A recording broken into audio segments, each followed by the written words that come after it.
안녕하십니까. 만화무인중개서의 저자 이영훈입니다. 오늘은 부동산학개론 실전문제 풀이 399선 강의 시간으로서 문제풀이 3강 23번부터 33번까지의 문항에 대해서 같이 공부하도록 하겠습니다. 자, 문제를 풀 때는 저와 같이 풀지만 여러분들 스스로도 꼭 한 번씩 더 풀어주실 걸 당부를 드립니다. 자, 지금부터 23번 문제 같이 풀도록 하겠습니다.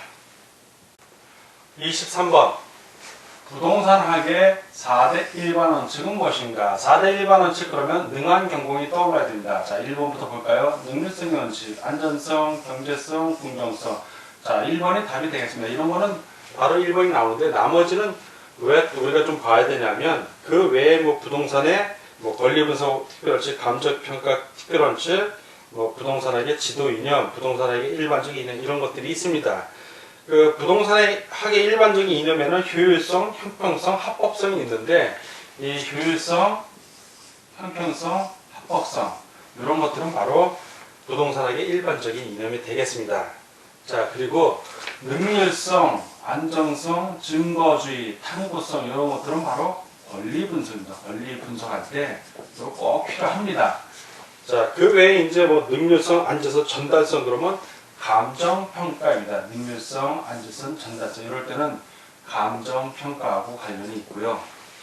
그 외에 이제 방금 우리가 설명한 능률성, 안전성, 경제성, 공정성은 부동산학의 일반 원칙이 되겠습니다. 자, 24번. 부동산학의 일반 원칙 중 능률성. 자, 이 능률성 얘기하는 겁니다. 능률성의 원칙이라는 설명이다. 틀린 것은. 자, 능률성의 원칙에는 이전 보족의 원리, 분담의 원리, 연결의 원리, 표준의 원리, 분발의 원리 이런 것들이 있습니다. 자, 이건 맞는 지문이고요. 구체적으로 이제 내용으로 아마 들어갈 것 같은데 2번 이전 보족의 원리. 자, 이전 보족의 원리 그러면 여러분들 머릿속에 뭐가 떠올라야 하면 그 기계나 도구를 사용해서 인간의 능력을 보충하거나 능률화의 원리를 추구하는 게 떠올라야 됩니다. 자, 이전 보족 그러면 기계, 컴퓨터 이런 게 떠올랐는데 부동산 이전을 유기적으로 하는 원리 이거는 연결의 원리입니다. 연결. 자, 이전 보족이 아니죠. 틀렸고 3. 분담의 원리는 다양한 업무를 분담하는 원리 맞고요. 표준의 원리는 서식 표준화, 능률을 추구합니다. 맞고 분발의 원리는 부동산을 진취적으로 분발해서 해야 된다는 겁니다. 중개할 때 진취적으로 해야죠. 따라서 다 오고 하나 X, 자, 틀린 거 고르는 거니까 답은 2번이 되겠습니다. 자, 다음은 25번 문제입니다. 25번 부동산학의 일반 원칙 중 안전성의 원칙에 관한 것입니다. 안전성은 경제적 안정, 기술적 안정, 법적 안정 세 가지를 다 포괄하는 개념이라는 걸 머릿속에 두고 봐야 됩니다. 자, 틀린 것을 고르는 문제입니다. 1. 안전성과 능률성은 상호 견제관계에 있어요. 왜? 안전을 중요시 여기면 시간이 많이 걸리기 때문에 능률성이 떨어집니다. 반대로 능률성을 중요시 여기면 안전성을 소홀히 하게 돼요. 그래서 이거는 상호 보완이 아니라 상호 견제의 관계에 있습니다. 이게 제일 중요한 개념인데 틀린 것, 1번이 바로 틀렸네요. 그래서 나머지 우리 공부하는 차원에서 또 봐줘야 됩니다. 2번 안전성의 원칙은 부동산 활동 시 거래사고 발생을 유의하며 안전하게 해야 된다는 원리를 말한다. 맞고요. 3번 부동산 활동의 사회성, 공공성, 그리고 부동산 시의 관련성 등은 안전성의 이론적 근거가 된다. 맞습니다. 그 안전성하고 안정성이 거의 같은 개념이에요. 학자들마다 이게 번역을 할 때 안전 또는 안정 이렇게 표현을 좀 달리 했는데 약간 학자들마다 어떤 학자들은 안전이라고 표현하고 어떤 학자는 안정으로 표현하는 경우도 있습니다. 그거 갖고 이제 수험생 중에 일부 따진다기보다는 이제 의문을 제기하시는 분들이 있는데 아직 이게 부동산학개론이 통일돼 갖고 이렇게 언어가 나온 것들이 일부 있긴 하지만 이렇게 통일이 안 되는 것들이 있습니다. 왜냐면 번역을 하실 때 자기가 번역한 게 옳다고 주장을 하게 되면 그걸 합치시키기가 의견이 어렵습니다. 그래서 이런 건 안전성, 안정성 거의 비슷한 개념이라고 여러분들이 이해하시면 되고 일단 우리 교재에서는 안전성이라고 표기했음을 좀 알려드립니다. 4번 부동산 거래 시 기술적, 경제적, 법률적, 안정성 등 안전성이라고 해도 됩니다. 안정해도 되고요. 모두 고려해야 한다. 맞고요. 안전성을 위해서 부동산학의 주변 경영을 응용할 필요가 있죠. 그렇죠. 응용을 해야죠. 뭐 법적인 법학이나 경제학의 도움도 받아야 되는 것입니다. 다 2번부터 5번까지는 맞고 1번이 틀렸으니까 자, 틀린 거 고르는 거 답은 1번이 되겠습니다. 자, 다음은 26번 문항을 같이 살펴보도록 하겠습니다. 26번 부동산학의 연구 대상에 대한 설명 중 틀린 것은 자, 보도록 하겠습니다. 1. 부동산학의 연구 대상에서 부동산은 무생물로서의 부동산을 말한다. 부동산은 분명히 무생물입니다. 근데 물론 저는 답을 알고 있지만 여러분들 이런 문제가 나오면 확실히 모르는 경우에는 이렇게 물음표를 해놓고 세밀 표시를 해놓으세요. 이럴 때는. 자, 여러분들 실전에서 이런 경우가 나옵니다. 확실히 모른다. 맞는지 모르는지. 그럼 다음 질문을 이제 보면서 추론을 하면 됩니다. 부동산학의 연구 대상은 부동산과 부동산 현상, 부동산 활동이다. 그렇죠. 연구대 부동산, 부동산 현상, 부동산에 대한 인간의 활동. 그 맞고요. 3번 부동산학 연구 분야의 부동산 기초 분야에는 부동산 시장, 부동산 세법, 부동산 금융 수학, 그죠? 기초 분야죠. 맞습니다. 4번 부동산학 연구 분야의 부동산 결정을 하는 게 주로 투자 결정입니다. 투자 결정. 그러니까 부동산 투자, 부동산 금융, 부동산 개발 등이 있다. 맞고요.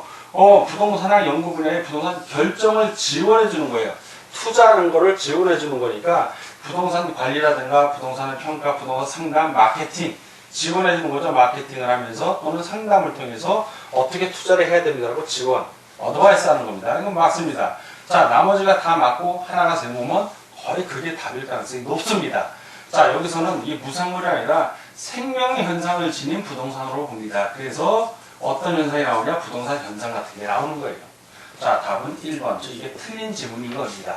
만약에 여러분들이 모르는 게 나오면 물음표 해놓고 세모로 표시한 다음에 세모가 2개라면 그 세모 2개 중에 하나 갖고 찍으면 되는 거예요.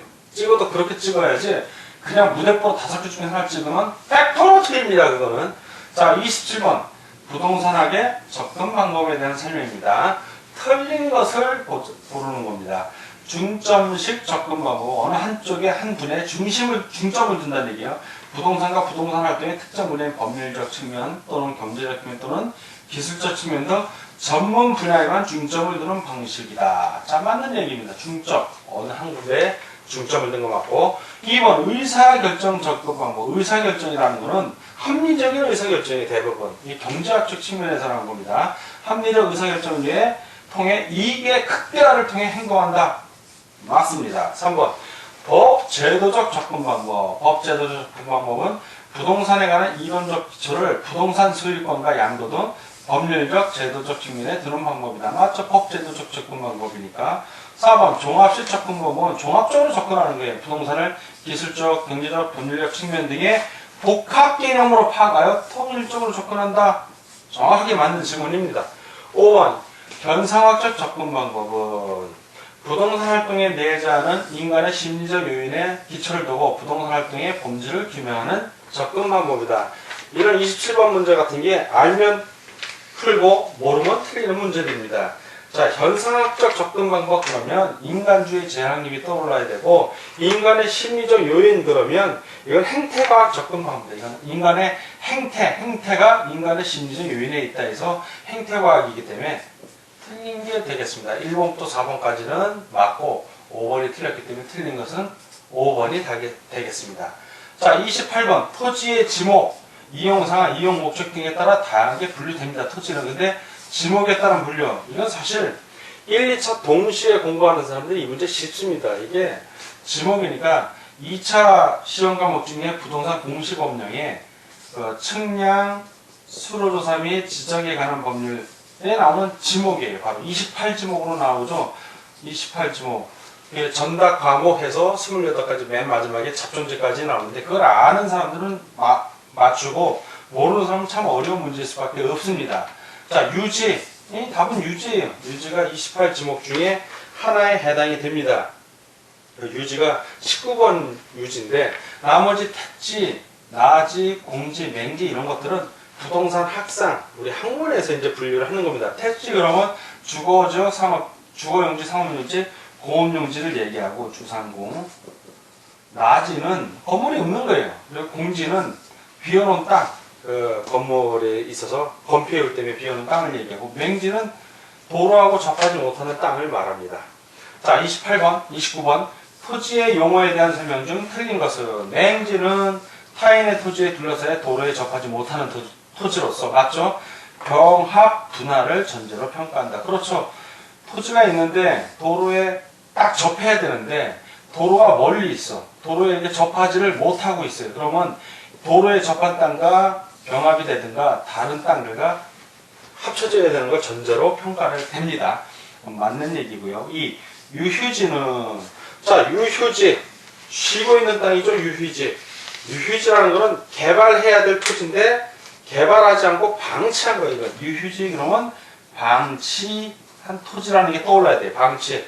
토지의 지적 중지를 위해 쉬고 있는 토지는, 이거는 휴한지입니다. 휴한지. 쉰다니까, 쉰다, 쉴 휴자. 휴자는 똑같아요. 근데 한가하게 쉬고 있다 해서 휴한지고, 유휴지는 방치한 땅입니다. 자, 이게 틀린 지문이 되는 거고. 3번, 빈지는, 그죠, 해안의 빈지, 해변의 토지 등으로 실용성이 있지만 소유권이 인정되지 않는 토지를 말합니다. 그리고 예를 들어서 땅이 이렇게 있고 바다가 있으면, 이게 밀물 때는 여기까지 땅이었다가 썰물 때는 여기까지, 이렇게 우리나라 지적에 관한 법률상 최고 만조위를 기준으로 합니다. 그러니까 썰물일 때는 땅이지만 밀물로 물이 들어왔을 때는 바다인 거예요. 그런 땅은 소유권이 인정이 안 됩니다. 맞는 얘기고요. 공지는 필지 안에서 건폐율과 용적률의 제한으로 비어둔 토지를 말한다. 맞습니다. 자, 포락지는 개인의 사유지. 그렇죠. 원래 개인의 사유지인데 전답등이었는데 하천으로 변한 거예요. 그래서 이용할 수 없게 된 토지를 포락지라고 합니다. 자, 다 동글뱅이고 2번만 X. 문제에서 틀린 걸 고르는 거니까 답은 2번이 되겠습니다. 자, 다음은 30번 문항을 같이 공부하도록 하겠습니다. 30번. 토지 관련 용어의 설명으로 옳은 것은 1. 획지는 하나의 지번이 부여된 토지의 등록 단위를 말한다. 토지의 등록 단위는 획지가 아니라 필지입니다. 필지. 예, 그래서 틀렸죠. X. 2번. 후보지는 택지지역, 농지지역, 임지지역 내에서 세부 지역 간 용도가 전환되고 있는 토지를 말한다. 이건 후보지가 아니라 이행지입니다. 이건 이행지. 이행지. 그래서 X. 3번. 나지는 토지 위에 정착물이 없고 공법상 및 사법상의 제한이 없는 토지를 말한다. 예, 정착물이 없는 것도 맞고요. 공법상의 제한이 없는 것도 맞는데 사법상의 제한은 아닙니다. 그래서 X. 4. 부지는 자연상태 그대로의 토지를 말한다. 자연상태 그대로의 토지는 부지가 아니라 소지입니다. 소지. 그래서 X. 5. 포락지는 지적공부에 등록된 토지가 물에 침식되어 수면 밑으로 잠긴 토지를 말한다. 맞죠? 5번은. 그래서 다 X고 하나만 O. 30번은 5번이 정답이 되겠습니다. 31번. 필지와 획지에 대한 설명이다. 틀린 것은, 자, 보겠습니다. 필지는 하나의 지번이 붙는, 이것도 지적에 관한 법률에 나오는 겁니다. 지번이 붙는 토지의 등기 등록의 단위로서 지적법 또는 등기법상의 용어이다. 자, 지금 이 지적법이 바뀌었죠? 뭐로 바뀌었죠? 측량, 수로조사 및 지적에 관한 법률, 이렇게 바뀌었습니다. 그래서 지적에 관한 법률, 그러면 이 측량, 수로조사 및 지적에 관한 법률을 의미하는 겁니다. 자, 이거는 일단 맞다고 해두고요. 정확히 지적법 때문에 틀렸는데 지적법을 이걸로 바꿔주면 맞는 지문이 됩니다. 2번. 획지는 가격 수준이 비슷한 일단의 토지입니다. 자, 그리고 감정평가에 있어서는 가격 수준이 비슷하고 용도가 비슷하기 때문에 필지보다는 획지가 중요시 됩니다. 맞습니다. 3번. 부동산학에서는 필지와 획지 두 개념을 모두 채택할 수 있다. 그렇죠. 법적인 개념, 용도적인 개념 다 채용할 수 있습니다. 4번. 여러 개의 필지가 하나의 획지를 이룰 수도 있고, 그렇죠. 반대로 하나의 필지가 여러 획지를 이룰 수도 있습니다. 땅이 넓은 경우에는. 자, 이 경우에는 여러 개의 필지가 하나의 획지를 이루니까 일괄해서 평가합니다. 감정평가 부분이 나오는데 여기 학계론 앞부분에 용어와 관련되기 때문에 같이 문제를 한번 넣어본 겁니다. 맞습니다. 하나의 필지가 여러 개로 구분이 되죠. 하나의 필지가 여러 개의 획지로 구분이 될 수도 있습니다. 필지가 획지보다 넓을 수도 있어요. 이럴 때는 각각 다 구분해서 평가합니다. 부분이 아니라 구분해서 평가하는 겁니다. 부분 평가는 전체의 한 부분으로서 평가할 때 예를 들어서 이렇게 한 토지가 있고 건물에 있는데 요만큼만 수용이 되는 거예요. 이렇게 수용이 될 때는 전체를 기준으로 해서 요 부분을 평가할 때 이럴 때는 부분 평가지만 필지가 여러 개로 획지가 구분이 될 때는 각각 구분해서 이쪽 용도는 얼마, 이쪽 용도는 얼마 이렇게 구분 평가를 하는 겁니다. 구분. 자, 이 경우는 구분해야 되는데 구분이라고 했으니까 틀렸습니다. 그래서 31번은 틀린 걸 고르는 거니까 답은 5번이 되겠습니다.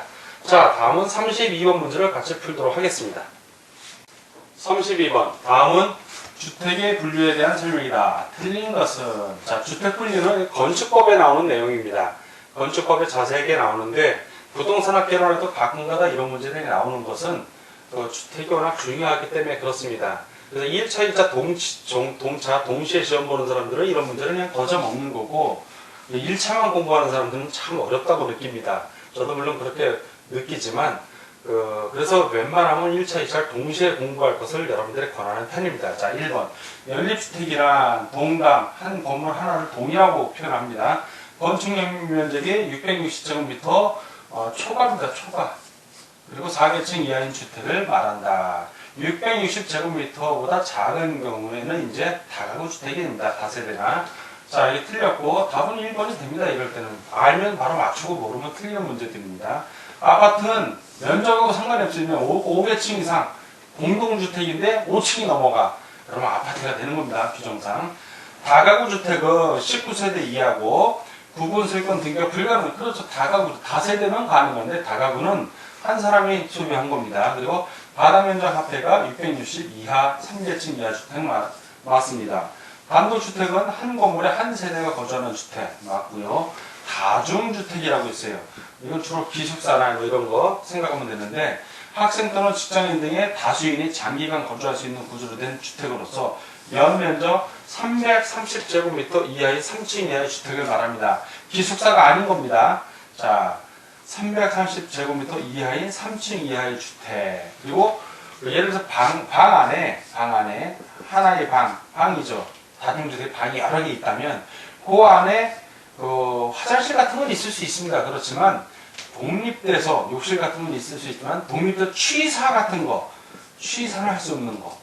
욕실은 가능합니다. 취사를 할 수 없는 거. 그런 게 다중주택입니다. 자, 2, 3, 4, 5는 다 맞고 1번만 X 틀린 걸 고르는 거니까 1번이 답이 되겠습니다. 자, 33번. 부동산의 소유권에 대한 범위 그리고 제한에 대한 설명입니다.